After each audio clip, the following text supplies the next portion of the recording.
So, wir sind wieder am Start, der Patschi und ich. Nachdem wir gestern Abend wieder so herzlich aufgenommen wurden, bei der lustigsten Mannschaft mit einer halben Bier noch in der Runde. Danke nochmal in die Runde, war schön bei euch.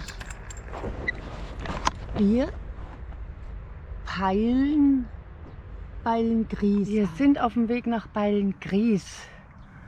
Am Ludwig-Main-Donau-Kanal geht es entlang heute.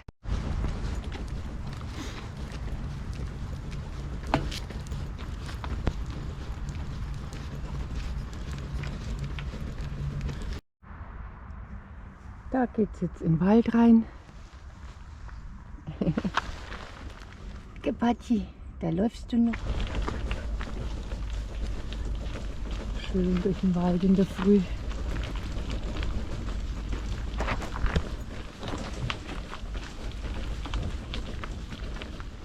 Blaubeeren gibt es in Hülle und Fülle. Oh. Alles voll.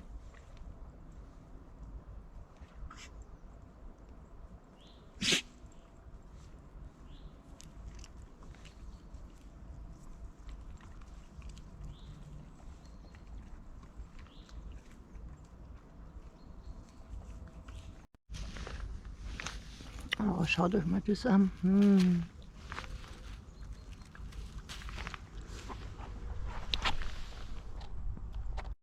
Da wachsen die Blaubeeren in den Mund.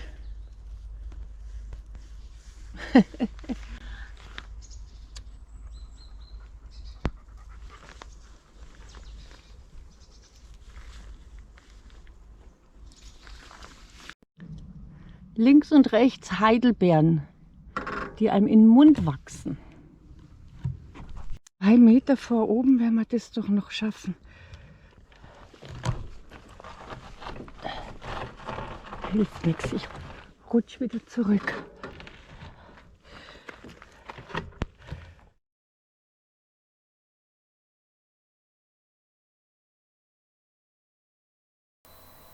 Was hier gar nicht steil aussieht, war für uns unüberwindbar. Immer wenn ich die Schiebehilfe in Gang gesetzt habe und die Bremse losgelassen, dann hat mich das Gewicht vom Gespann rückwärts den Berg wieder runtergezogen. Hinterrad hat durchgedreht, war unmöglich. Auch schräg ging es nicht, weil dann so große Steine oder Felsstücke im Weg waren, wo ich dann einfach nicht vorbeikam. Ja, dann kamen da oben am Weg, wo die Einmündung eben jetzt hinging, 2 Autos vorbei, Waldarbeiter. Das erste, in Schrittgeschwindigkeit, ne? Ich habe gewunken, dass er anhalten sollte und dann hat im ersten Auto der zurückgewunken. Dann ich hatte ja nur eine Hand frei. Dann habe ich bei dem zweiten auch gewunken und so diese Geste für bitte langsam fahren gezeigt. Und der hat es dann verstanden und hat angehalten. Und dann haben sie mir da hochschieben geholfen. Und da stellte sich dann auch raus, dass der Weg für mich dann unpassierbar geworden wäre und ich bin umgedreht. Aber jetzt weiter. Da weiter. Zufällig kamen die vorbeigefahren, haben mir das letzte Stück hochgeholfen, die letzten 1,5 Meter. Aber die Richtung, wo ich fahren will, sind 500 Meter lang. 15% Steigung, hat er gesagt. Da ist das ein Witz, wenn ich da schon nicht raufkomme. Jetzt fahre ich den Weg wieder zurück und dann den Radweg. Da drin gehe ich jetzt kein Risiko mehr ein. Da fahre ich jetzt bis zur Straße vor und fertig. Ach, was ist der Radweg jetzt wieder für eine Wohltat? Aber jetzt bin ich wenigstens wach. Ich vermute mal, auf den Buckel wäre der Weg gegangen. 500 Meter, 15% auf Schotter, das geht nicht mehr. Und da sind wir schon. Und da drüben geht es weiter. Ja, ich erinnere mich, da hat es auch diese Schotterrampen. Aber da habe ich eher die Chance, dass jemand kommt, wenn ich mal rauf zu hängen bleibe, als da mitten im Wald. Oh, ich kann die Bremse nicht loslassen. Sonst rutschen wir davon.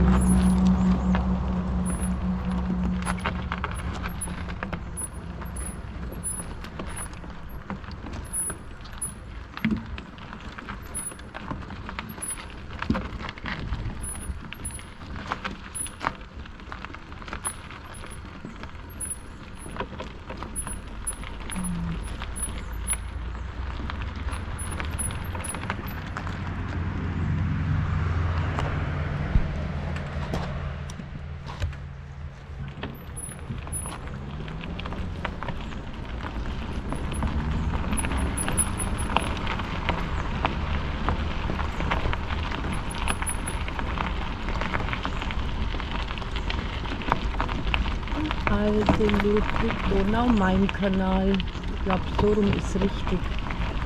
Ludwig-Donau-Main-Kanal. Ach, das ist schön. Eine Entenfamilie.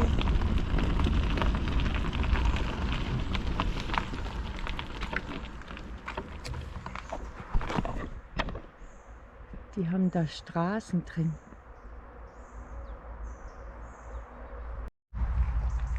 Jetzt nur so kleine Teichhühner. Die sind ja erst geschlüpft. Das ist einfach so toll, wenn zur richtigen Zeit immer die Leute da sind. Gerade jetzt auf der Sengental habe ich sie gefragt, ob da nicht irgendwo, ich kann mich erinnern vom letzten Jahr, dass es einen Biergarten gibt am Weg. Das muss ich bloß gucken, da muss der Motor Norma sein. Und das ist aber noch ein ziemliches Stück hin. Aber sie sagen, da ist eine Norma und eine Bäckerei. Und das ist ja genau das, was ich brauche hier in Sengental. Weil ich brauche ja auch Hundefutter. Also wieder mal perfekt. Und da ist er schon.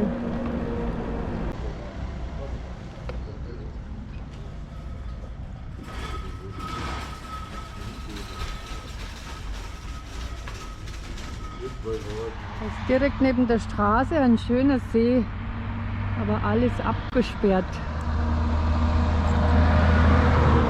Ja. Einen Abschnitt fahren wir jetzt da am Radweg.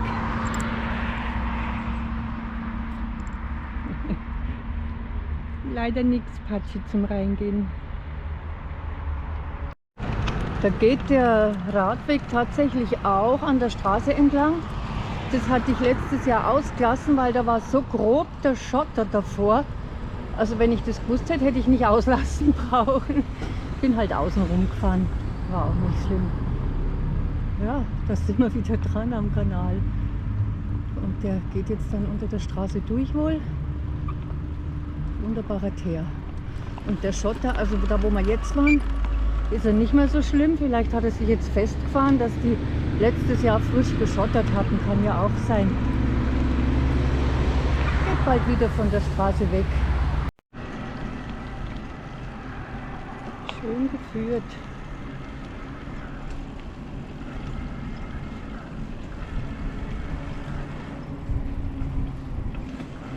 Dann sehe ich den Teil auch, wo ich letztes Jahr nicht war.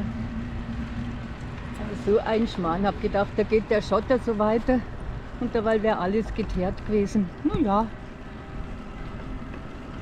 hat auch sein Richtiges gehabt.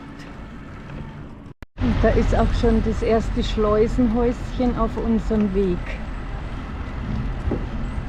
Welche Nummer das hat, muss ich nachgucken. Da kommt so eine kleine Rampe, aber wenn ich nicht den Pfad drauf muss, dann nehme ich natürlich den breiteren. Und das schafft man leicht. Den EMTB. Und drüben wieder runter, gegen das im Wald vorhin. Oh Mann. Ja.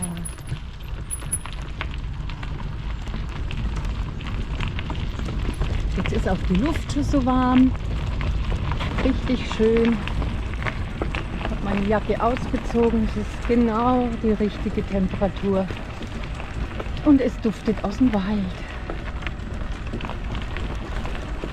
Ich weiß nicht, ob ich schon gesagt habe, was das Schöne ist. Jeder Meter ist Urlaub. Wenn ich mit dem Auto irgendwo hinfahre, dann steht halt das Auto und man muss sich irgendwelche Routen raussuchen.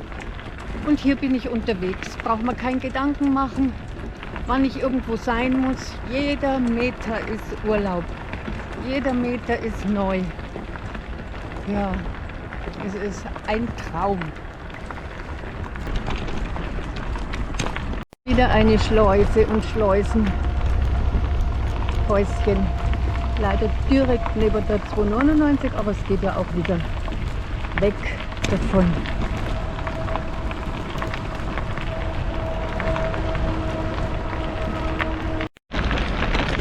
Da oben, da hatte ich letztes Jahr die Haare gewaschen, wie man vom Flüsseradweg gefahren sind. Da geht jetzt gerade mal wieder der Weg ein bisschen außerhalb.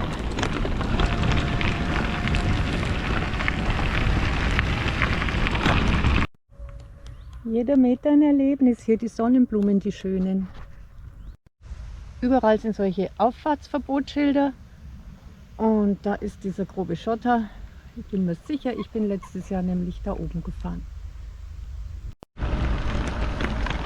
Viele Steinskulpturen sind da den Weg entlang.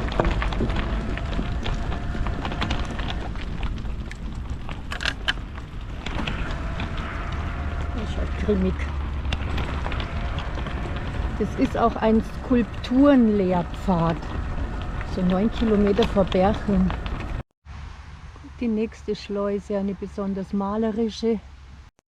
Diese alte Schleuse ist jetzt ein Repair-Café.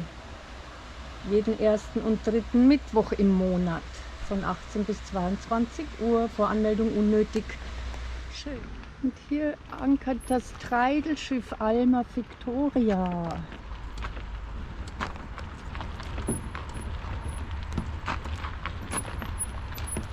Keine Ahnung, wann die immer fahren.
Da vorne kommt der Bogen, wo es über den Kanal drüber geht und dann geht es unter der Autobahn und unter einer Zug- oder Bundesstraße noch durch. Geht's rüber und dann drüben hoch. Der Radler. Jetzt stehe ich direkt auf der Brücke. Jetzt habe ich gerade Radfahrer gesprochen und sie gefragt wegen der Routenänderung, weil letztes Jahr bin ich ja wirklich die ganze Zeit am Kanal entlang. Ja, und die haben gesagt, wegen dem Schotter. Also mein Gott, wegen dem Schotter, weil der einfach so brutal war. Das war kein Schotter mehr, das waren Steine. Ja, aber schade, weil der Weg am Kanal wäre richtig schön. Gut, jetzt fahren wir halt an der Straße lang. Und auf einmal sind wir wieder am Kanal, Weg geteert. Also ich kann mich da jetzt überhaupt nicht dran erinnern an das Stück. Nun ja, also das an der Straße entlang war sicher nicht letztes Jahr. So schön die Schleusen, aber jetzt geht halt direkt drüben die Straße entlang. Ich hoffe, ich finde noch ein schöneres Bild. Ich riskiere es durch Berching, vielleicht ist der Gehweg befahrbar. Ich riskiere es doch nicht, es knackt mir schon wieder viel zu viel. Wenn man oberhalb Berching bleibt, an der Straße, ist ein netter Fitnesspfad, wer noch nicht genug Rad gestrampelt ist.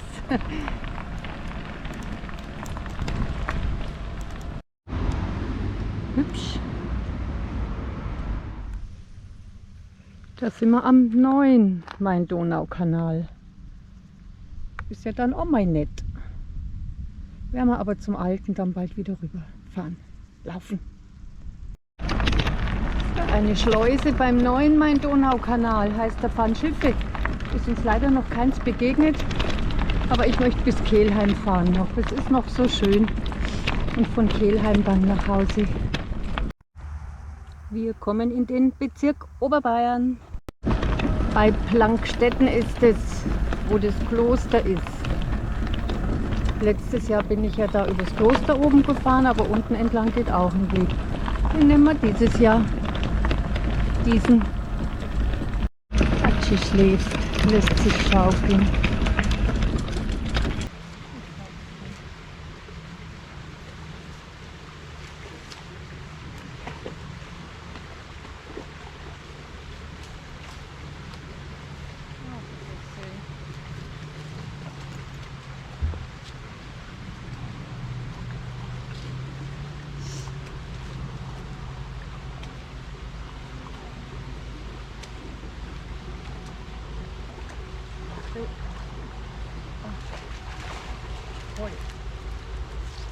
Hallo.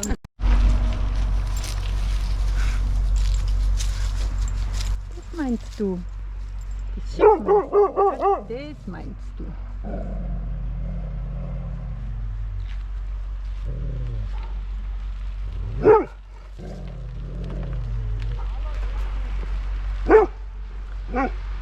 Ah, die Carola. Hi.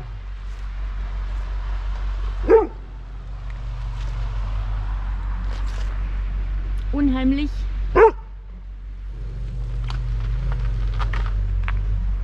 Hallo? Euch zwei kenne ich auch. Woher? YouTube. Ah, das ist ja nett. Dürfen Sie mit auf den Film? Kein Problem. Kein Problem? Kein Problem mit der. Dann richtig, weil ich film. Ist ja nett. Das sind nette Begegnungen. Ja, ich habe mal zwischen einmal geschaut, wieder mal dann länger nicht mehr. Mhm. Gerade letztens jetzt mal wieder über den Weg laufen. Mhm. Geil? Ja, jetzt machen wir den fränkischen Wasserradweg. Ja, das ist schön hier. Das ist wunderbar. Wo sind Sie unterwegs? Hier auch. Ich fahre Richtung Bamberg Mhm. und dann am Main. Ah, runter. schön. Wie viel Zeit haben Sie einplant?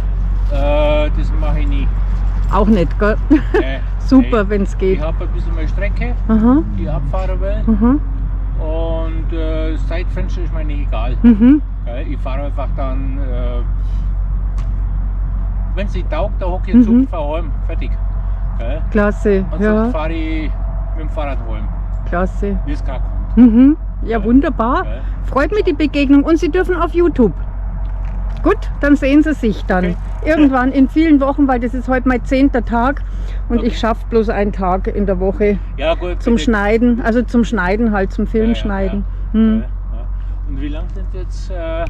Jetzt, heute ist der 10. Tag Aha, und jetzt werden wir noch 2, 3 Tage, bis wir daheim sind wieder. Landshut, das war Landshut. Geisenhausen. Können Sie Mhm. aber schon fahren, oder? Bitte? Fahren Sie heim? Nö.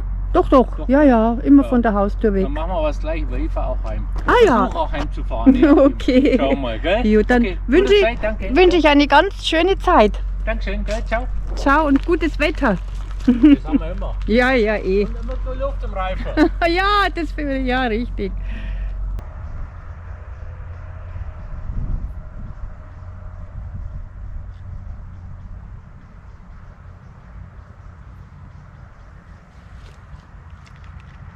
Tofu und das Semmel.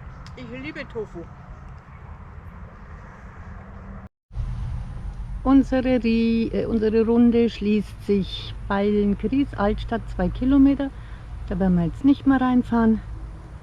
Wir biegen vorher ab und bleiben am Kanal Richtung Kelheim. Jetzt fahren wir auf die andere Seite.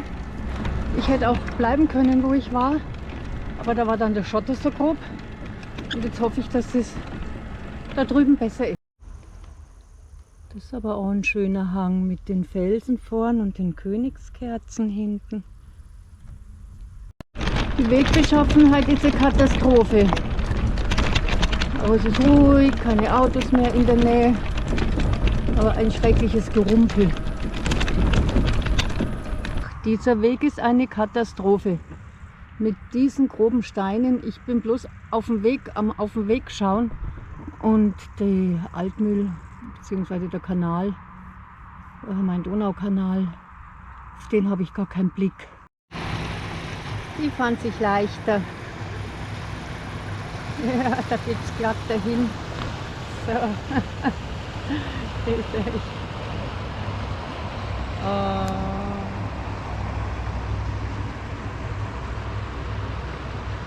Da hätten wir jetzt gern tauschen mal kurz.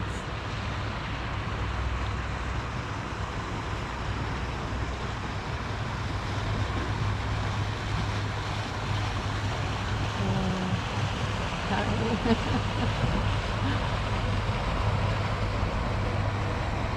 die Wellen kommen.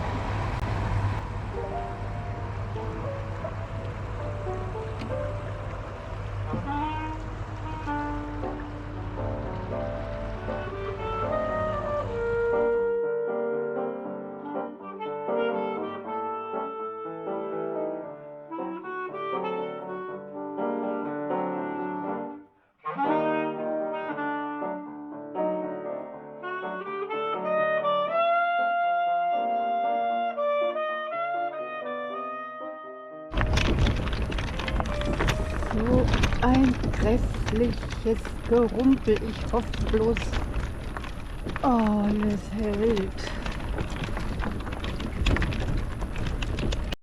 Es ist mir gerade ein älteres Radler-Ehepaar entgegengekommen. Ich muss anhalten auf dieser Piste da. Ein älteres Radler-Ehepaar. Ich habe sie von der Weite sagen hören, nee, das ist sie nicht. Und dann kamen sie näher. Doch, das ist sie. Und mit dem Hund. Da sind wir uns letztes Jahr auf dem Fünf-Flüsse-Radweg schon begegnet. Die Welt ist klein, ja. Und das ist also wirklich der denkbar schlechteste Weg von allen, die hier zur Verfügung stehen.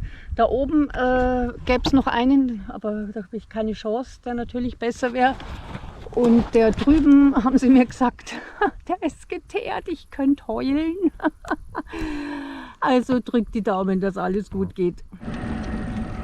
Was für eine Wohltat, die Straße. Also alles ist besser als dieser grobe, brutale Schotter. Das sind jetzt 3 Kilometer bis Dietfurt. 3 Kilometer weniger Schotter und ab da weiß ich es dann, ja, dass es besser ist. Der Blick auf die Bai war mal aus einer anderen Perspektive, wo wir letztes Jahr diesen Gewitterschauer ausgewartet haben. Jetzt sind wir dann gleich wieder am Kanal. Wir haben wieder Schotter, aber es gibt halt einfach Schotter und Schotter. Schotter, auf dem man fahren kann und Schotter, auf dem man nicht fahren kann. Wenn er mit Ziegel, mit Felsbrocken gestreut ist.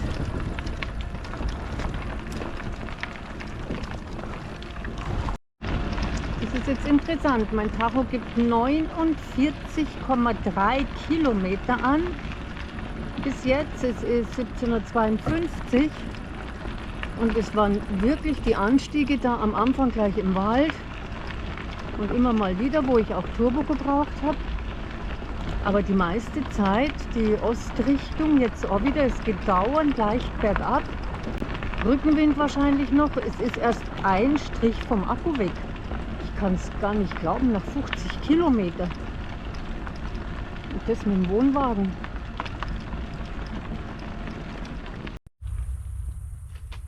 Schaut schon urig aus.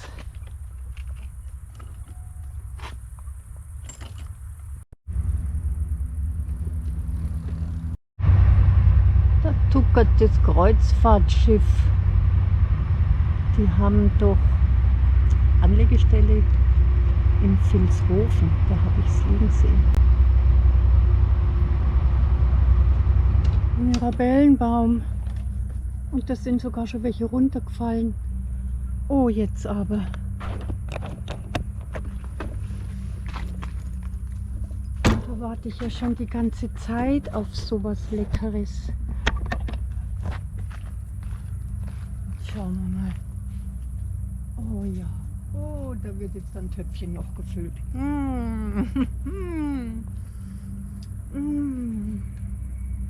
Da bleiben wir über Nacht.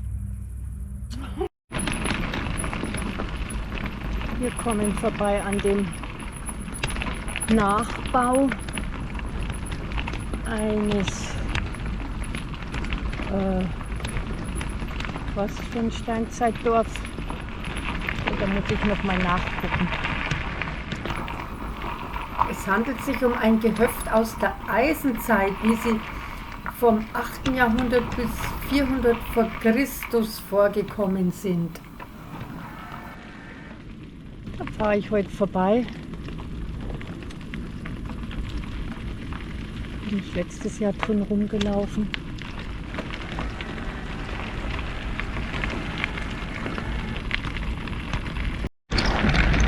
Nach ungefähr 52 Kilometer hat es angezeigt, ist jetzt der 3. Strich.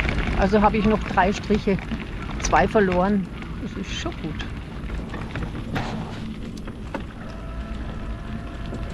Es ist 6:30 und wir gucken so langsam nach einem Platz.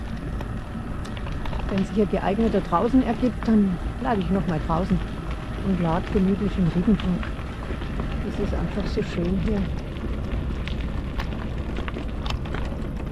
Ich möchte aber nicht an der Straße. Das Kreuzfahrtschiff scheint gerade erst die Schleuse passiert zu haben. Das dauert ja immer eine Weile. Aber jetzt hat es die Motoren gerade angeschmissen. Wir sind in Riedenburg. Diesmal auf der anderen Seite. Ich bin immer drüben gefahren oder gewandert.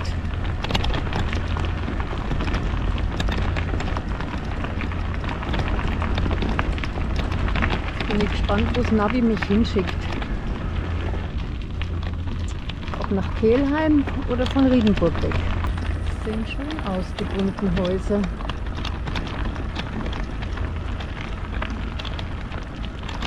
Das Schiff ist die Walhalla, die da vor Anker liegt.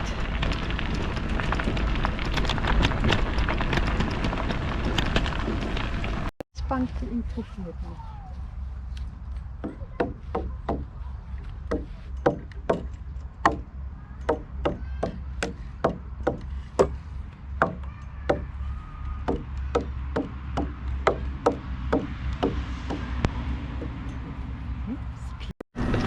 Und da oben thront die Burg Brunn. Am Abend immer so schön von der Sonne beleuchtet. Irgendwie bin ich da immer am Abend vorbeigekommen, gewandert und mit dem Rad gefahren, letztes Jahr auch. Ne, letztes Jahr war ich da nicht. Jetzt sind wir ja in Riedenburg auf dem 5-Flüsse-Radweg. Auch eine schöne Schleuse.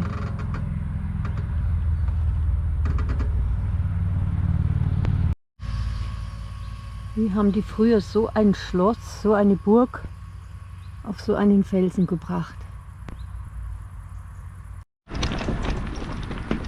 Oben die Burg und hier die Essinger Brücke. Ich glaube, die längste Holzbrücke Europas ist es.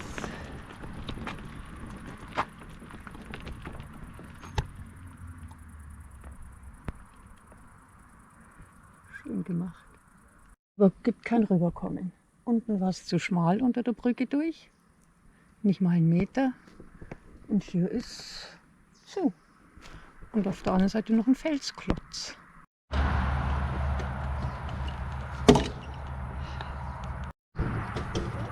So habe ich Essing noch nie gesehen.